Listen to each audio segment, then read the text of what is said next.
Excuse me. I will apologize for my slides. I've never been an AV person, as the three young men sitting here who were in my first class in 1969, seventh grade class, who had to help me sometimes with the film projectors. Thank you, boys. I'm glad to see you here. And that, so, got a few other students here too.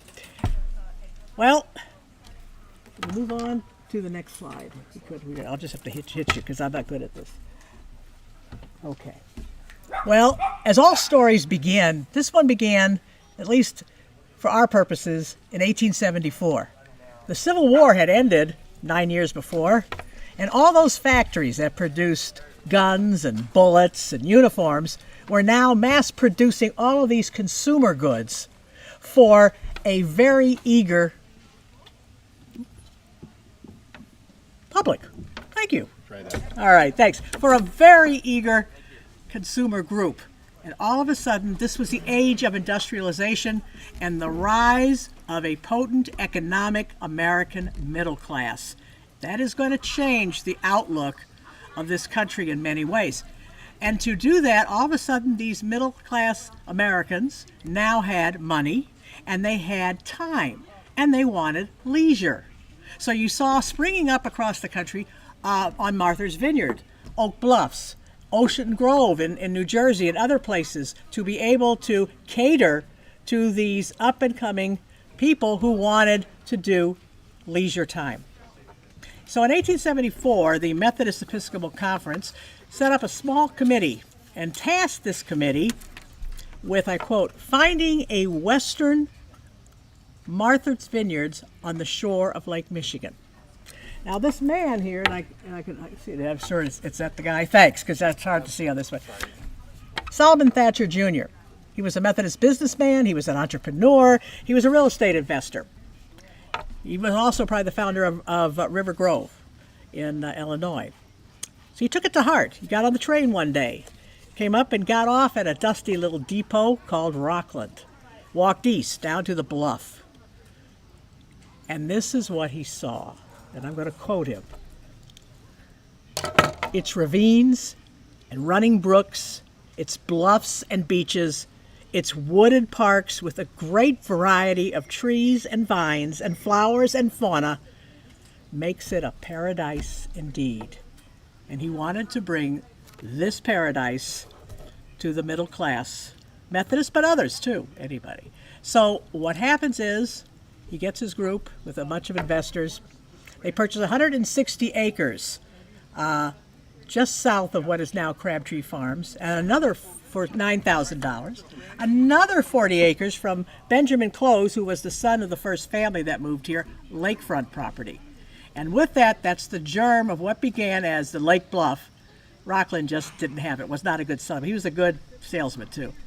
Lake Bluff, Camp Meeting, and Chautauqua was formed. And this is, if you look here, I would like you to take just a minute to envision this. This is what he saw. Oh, go on the next slide, would you please? Okay. Well, hold off on that one. That's my big slide. Okay. He envisioned what was going to happen, but he also had some powerful friends. His wife was Clara Thatcher, and her best friend was a woman named Frances Willard. Frances Willard was the dean of students at Northwestern University and president of the Women's Christian Temperance Union. No alcohol, please. Well, of course, we abide so well today, and thanks to our liquor commissioner, Mr. President, thank you.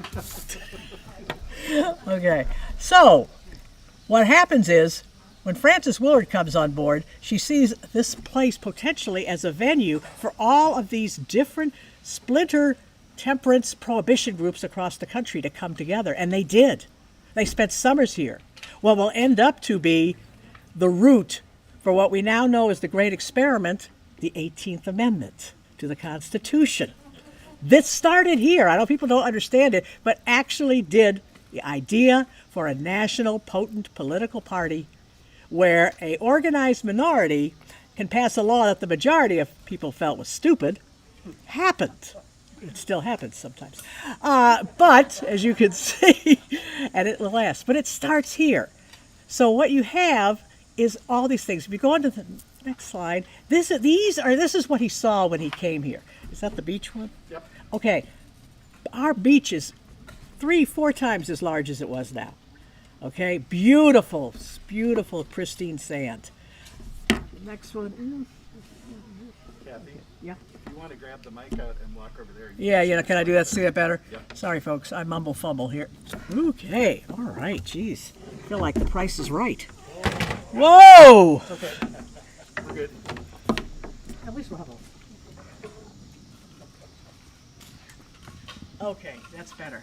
If you could look at that, go on to the next slide. Yep. Okay, the ravines. Beautiful. Look at all the things for the next slide.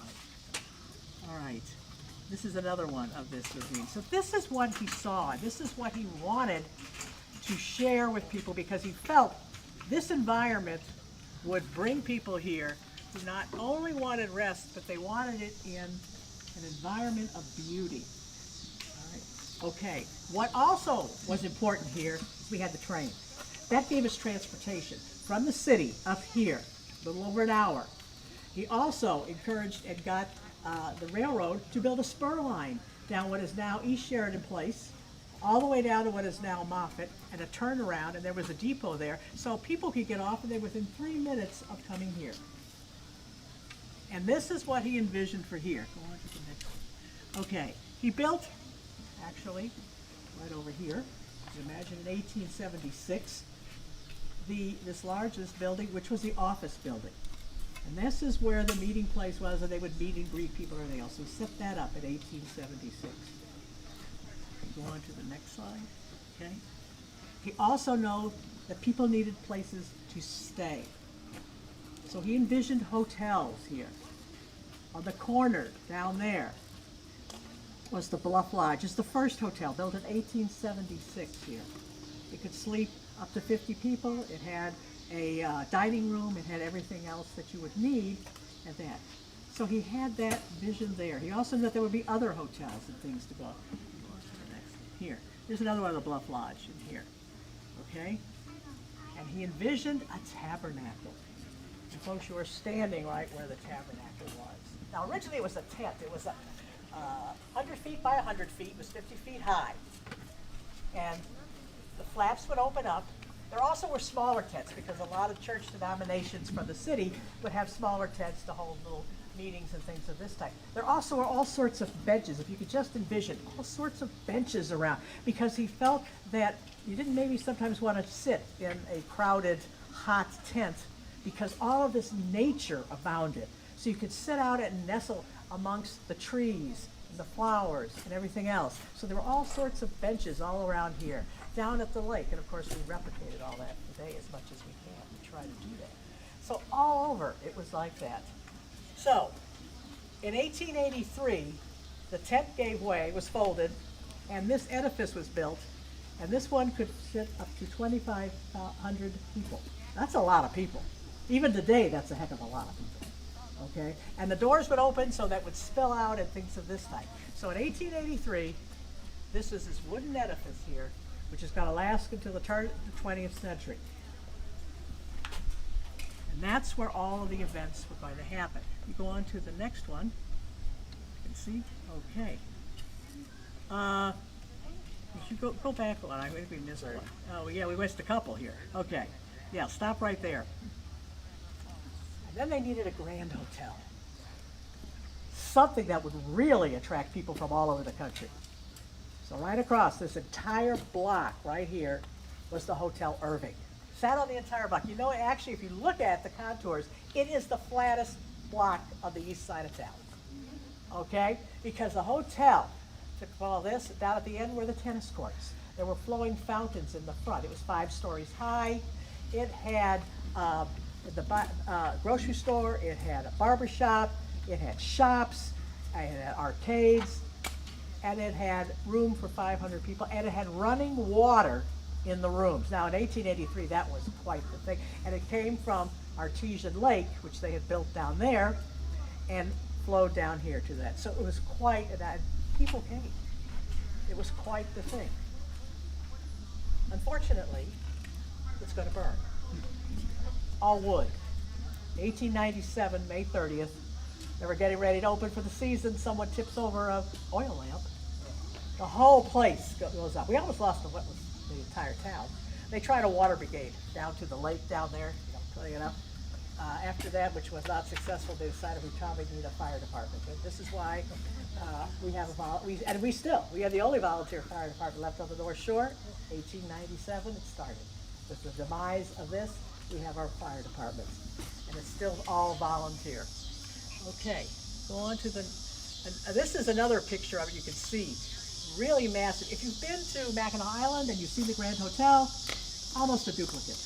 That is that kind of a place. Go on to the next one here. Okay, this is the last hotel in town that came down. Came down in 1937. This is Hotel de Rogers. This was actually on the corner of Prospect and Glen, and it will come down in there were a lot more like this type of things you can see. They were more kind of the ma and pa. We had a lot of boarding houses, 30-some, but it was quite vibrant. Go on to the next one. This was the map that Thatcher and all did to really promote Lake Bluff, not just as a place to come and academically worship, but to also enjoy everything there was about town, and he was hoping to do that. So they sold, you see this, how this is done, the tabernacle, the hotel grounds, and all of these land were plotted out, 25-foot lots. Prospect Avenue was going to be the center of town. And many still think it is. Okay, so you can see, and it was their publicity was grand. Lake Bluff, place to come. You could build a cottage, guaranteed in 20 days for $250. Okay, kind of built like that too. And many of our older homes in town, that's what they were. They were originally the cottages that were there on 25-foot lots. Okay, if you go on, this is from the 1877 annual. For Lake Bluff, and they were advertising model homes. This model home, by the way, was going to be for Solomon Thatcher and his wife Clara. Very nice. This is it today. This is an older picture. So I think it's red now. It is 346 East Prospect, but and it's stick architecture, one of the last examples of stick architecture in this community. I understand it's for sale, and I hope it's preserved. Everybody listening? Okay. A little plug there. Okay. All right. So we go on. So this was the example. This here is kind of an interesting example. This house is still right there. This is 414 Prospect. Drive by it. The front facade hasn't changed since 1880. Okay. And there's three of them right there together, which their front facades are fairly replica of exactly how they were back around 1880 when they were built on 25-foot lots in here. And when I moved here in 1969, there were still a lot of old, some of them were abandoned, some of them were still being lived in, of these old camp meeting cottages. Okay, this is a fine example. This is 345 Center, example of American Gothic, which was very popular at that time. This is the only one left that we have in town. They have done an outstanding job of preserving this house. Yeah, yes, thank you. We'd love more of you to move to town. Okay, yes, it is a wonderful example, the only one left of Gothic architecture in this community. Thank you. Okay, keep on. But you may not want to rent a cottage or buy a cottage or build a cottage. You could rent a tent. $10 for the season. You could get your cots for $25. Everything else, you could buy all the utensils. You could get everything that you needed to furnish your cot. They had all sorts of places near the lake that you could build and everything else. Here's an example. This is right down there. This is near the lake, which at that was called Lakefront Park. Look at this picture. It's taken about 1890. Take a look at the clothes. It's all wool. It's about August. No wonder they fainted. Okay, let's go on to the next one. Here's another example of, if you can see it, this is a recent find that I got. eBay is wonderful to find these things. These are two things in cottages. All of the people in the front. This was basically on the bluff, right down there. That was taken. So it was very, very popular to do that. Move on to the next. This is the annual for 1885, and just to give you an example of what was going on, so you could see, you had all sorts of opportunities. You could stay in the Hotel Irving, you could stay in the other hotels, you could rent a tent. There were all sorts of options for you. Go on to the next picture. Thank you.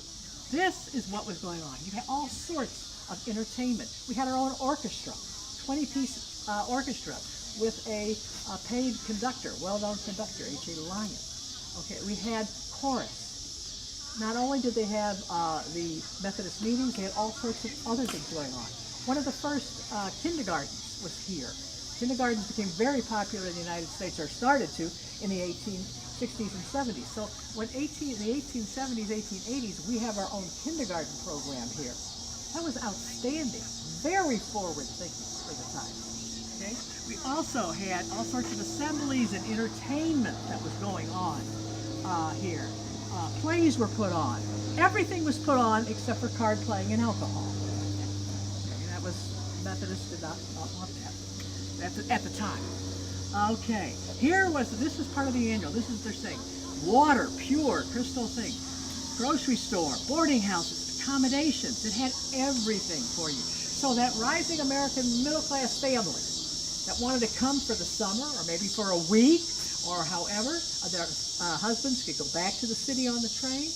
This provided everything for a wonderful summer as a resort.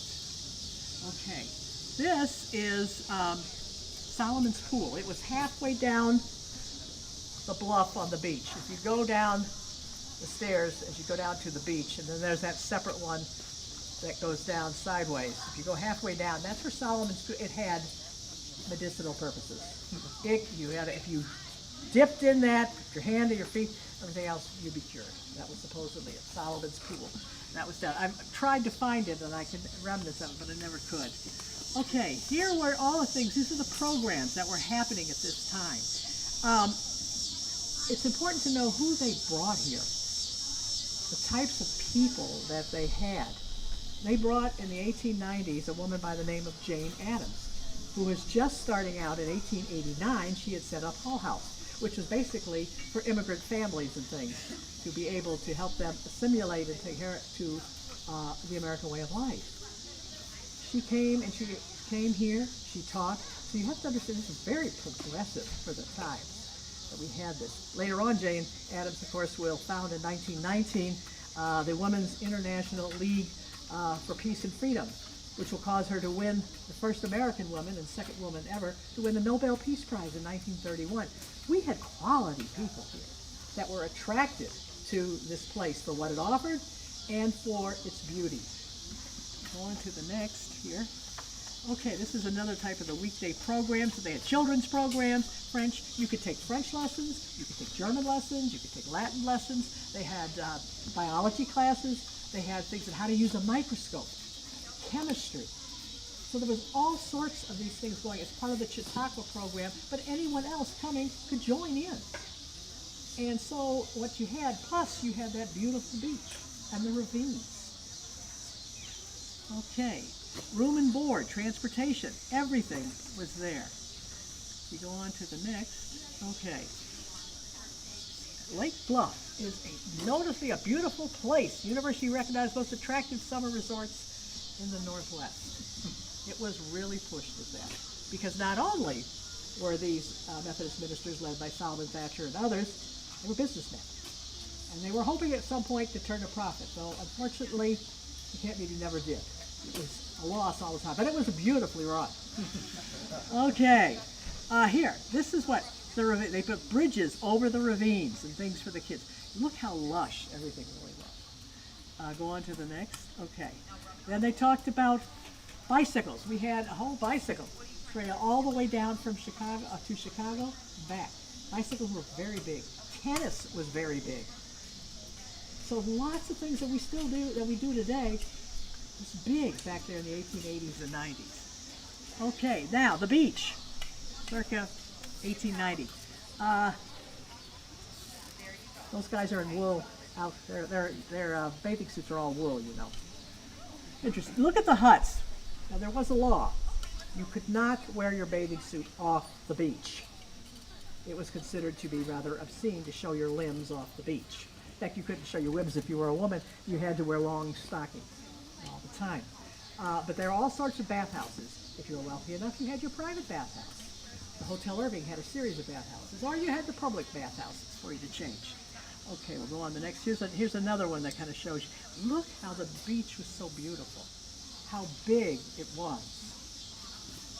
Alrighty, now, we also, besides all the cultural things that were happening, besides all of the speakers and the recreational activities that we had, Lake Bluff also had, which was rather unique amongst the other North Shore communities, we had what developed to be kind of a theory about social responsibility. We saw that with inviting people like Jane Addams. Clara Barton stayed at the, who was founder of the American Red Cross, she stayed at the Hotel Irving. She came up here. She was attracted by what was going on here. In 1894, which was in the midst of the Chicago World's Fair, there were numerous, hundreds, not thousands, of homeless roaming around, hundreds and hundreds of children roaming the streets of Chicago. Some of them barely 5, 4, 6 years old. The Methodist deaconesses, who were an offshoot of the church, they picked up 6 young children, ages 4 to 9, and brought them here, and a man named Hobbs and his wife donated a cottage, basically around the 200 block of what is now East Scranton, and brought these children up here. And thus began the saga of the Lake Bluff Children's Home, the Lake Bluff Methodist Deaconess Orphanage, as it was first called, where thousands of children were housed here between 1894 and by the end of it in 1970, when the foster care system sort of took over from the whole orphanage thing. Now, when you think of orphanages, please don't think of Little Orphan Annie's orphanage, okay? Where they scrubbed the floors and they were beaten and all of that, and they ate gruel. If you had to go to an orphanage,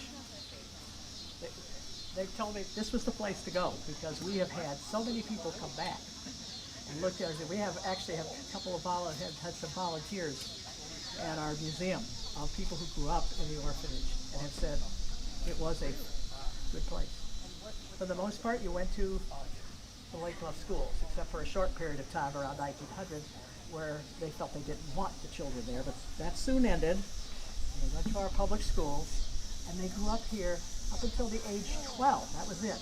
Now, most of them had families. A lot of them were dysfunctional homes. Some went back to their families, some didn't. Those that grew up at over 12, a lot of them were housed with families here in Lake Bluff so they could go to Lake Forest High School. One example of that is a guy named Raymond Moore. Those that went to Lake Forest High School have heard of Raymond Moore. He was the first principal and then later became superintendent. And then the Raymond Moore Auditorium is named for him. He was a Lake Bluff Children's Home child. So that's what started that piece. There were other instances of this concept of social responsibility. Louis Sullivan, the great architect, was hired to build a very small, modest boarding house for people from the city, women from the city and their children, to come up here for a week's time. It's called the Honeymoon Hotel for some, because you would go down what is now Lily and Dell's Drive and down to the lake and all of that. That was on the corner of Moffett and Prospect. So, you know, there was all of this stuff going on. Marshall Fields built a house over on Foss Court, which was to house people from his department store to come up here and to spend a week here. So there was all these kinds of things were happening, and that was unusual for the North Shore. Okay, it was just unusual to have that and be supported by the community. That was important. Okay, this is the baby fold children. They had a baby fold. Most of those kids were who came to be 1 and 2 years old. They were actually who were ready for adoption. There was a baby fold here. Literally thousands of children went through here. Okay, go on to the next. And I've done a very, very abbreviated thing of what it was like here. But the whole idea is, I said it's a legacy that we have of community and celebration. But we have it today. If you look at our interest in the arts, our interest in family activities, okay? our interest in music, our interest in the environment. The 4th of July parade, the actual first 4th of July parade actually began during the camp meeting days and actually became a part of our regular yearly thing in 1911. And until COVID, we're always there every year. We'll get them back next year, right, Regis? Good. Okay. But you can see that Solomon Thatcher's idea of finding a paradise and then wanting to share it, I think still holds true today. And I think what you're going to hear from some really good speakers today, really good experts on how we can maintain and preserve this little bit of paradise that we have, which is all part of nature's leafy temple, as it was also called. So thank you very much. This is very brief.